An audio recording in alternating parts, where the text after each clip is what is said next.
నేపాల్ వరదల తరువాత భారత్లోని యూపీ, బీహార్లో హైలైట్ ప్రకటించారు. గండక్ డ్యాంకు భారీగా వరద ప్రవాహం చేరడంతో 1,00,000 క్యూసెక్ల నీటిని విడుదల చేశారు. 2 రాష్ట్రాల్లో సహాయక చర్యల కోసం ఎన్డీఆర్ఎఫ్ బృందాలను సిద్ధం చేశారు. నేపాల్లో ఆకస్మిక వరదల కారణంగా 133 మంది భారతీయులు గల్లంతయ్యారు. తమిళనాడుకు చెందిన 50 మందికి పైగా గల్లంతైనట్టు గుర్తించారు. మరోవైపు ఇషా ఫౌండేషన్ కు చెందిన 77 మంది గల్లంతయ్యారని జగ్గి వాసుదేవ్ వెల్లడించారు. నేపాల్లో వరద సహాయక చర్యల్లో తమ సంస్థ పాల్గొనేందుకు సిద్ధంగా ఉన్నట్టు తెలిపారు. నేపాల్లో ఆకస్మిక వరదల కారణంగా బీహార్లోని సరిహద్దు జిల్లాల్లో కూడా హై అలర్ట్ ప్రకటించారు. 6 జిల్లాల ప్రజలు అప్రమత్తంగా ఉండాలని సూచించారు. నేపాల్ నుంచి వరద ప్రవాహం కోసి, గంగాతో ఇతర నదులకు చేరుకోవడంతో డ్యాంలు నిండిపోయాయి. గండక్ డ్యాం నుంచి లక్షల క్యూసెక్కుల నీరు విడుదల చేశారు.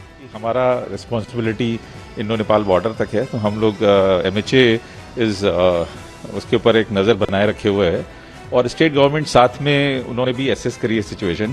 Recently chief minister of Bihar ने भी एसेस करी और उसके हिसाब से हमने अपनी 2 टीम्स तो ऑलरेडी जो गंडक का जो रिवर बेसिन है वेस्ट चंपारण और मुजफ्फरपुर में, वहाँ पे हमारी 2 टीम्स डिप्लॉय हो गई हैं. और इधर यूपी में जो पार्ट हिट करने का है कुशीनगर इलाका, तो पे हमने अपनी टीम डिप्लॉय करेंगे. 11 टीम्स यूपी में भी डिप्लॉयड हैं जो फ्लड वाटर रेस्क्यू के लिए डिप्लॉय रहती हैं. तो इस पूरी स्थिति पर MHA पूरी नज़र बनाए रखे हुए है और साथ साथ स्टेट गवर्नमेंट्स और हमारा जो सेंट्रल वाटर कमीशन है वो भी इस पे नजर रखता है.